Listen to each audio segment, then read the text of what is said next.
የእናንተ ስልክ ጥሪ ሜሴጅ ወይም የግል መረጃችሁ ለሌላ ሰው እየተላለፈ መሆኑን እንዴት ማወቅ ትችላላችሁ? በአሁኑ ሰዓት የሶሻል ሚዲያ እና የባንክ አካውንት ስርቆት በከፍተኛ ቁጥር እየጨመረ ነው።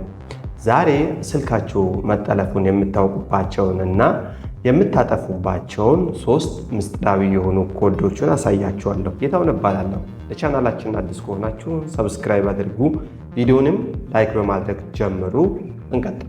የመጀመሪያና አንደኛው የምናየው ቮይስ ዳታ እና ሜሴጅ መጠለፍ አለመጠለፉን ቼክ ለማድረግ በቀጥታ ወደ መደወያው እንሄዳለን። ወደ መደወያው መጣና ኮከብ መሰላል 21 መሰላል ብለን እንደውላለን።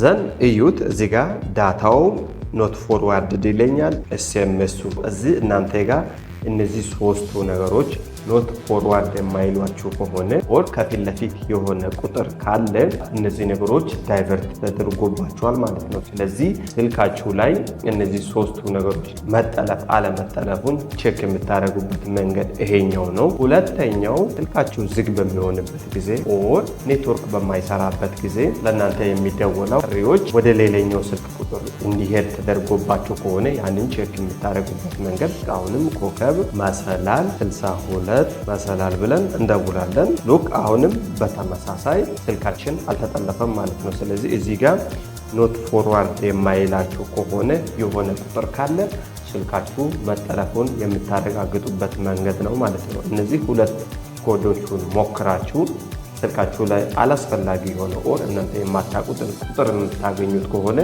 ስልካችሁ ተጠልፏል ማለት ነው። ስለዚህ እንዴት እንደምታወጡ በስተመጨረሻ የምናይ ይሆናል። ከላይ በሞከርነው መሰረት ስልካችሁ ተጠልፎ ኦር አላስፈላጊ ቁጥር ስልካችሁ ላይ ካለ ያንን ለማጥፋት መሰላል 002 መሰላል ብላችሁ ትደውሉታላችሁ። ልክ በዚህ መንገድ ሁሉንም ስልካችን የተጠለፈበትን መስመር ኦር ስልክ ቁጥር ምንሰርዝበት ኦር ስልካችን ከተጠለፈበት ቦታ የምናወጣበት መንገድ አሪፉ መንገድ ይሄኛው ነው። ኮል ፎርዋርዲንግ ኦል ኢሬዝ ሰክሰስፉል ይላል። ይሄ ሜሴጅ መጣላችሁ ማለት ስልካችሁን ከተጠለፈበት ቦታ መለሳችሁት ማለት ነው።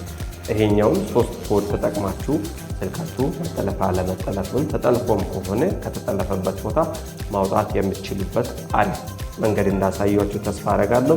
ቪዲዮውን ከወደዳችሁት ላይክ፣ ሀሳብ አስተያየት ካላችሁ ኮመንት፣ ቀጣይ እንድሰራላችሁ የምትፈልጉት ቪዲዮም ካለ በኮመንት መጠየቅ ትችላላችሁ። ባይ ባይ።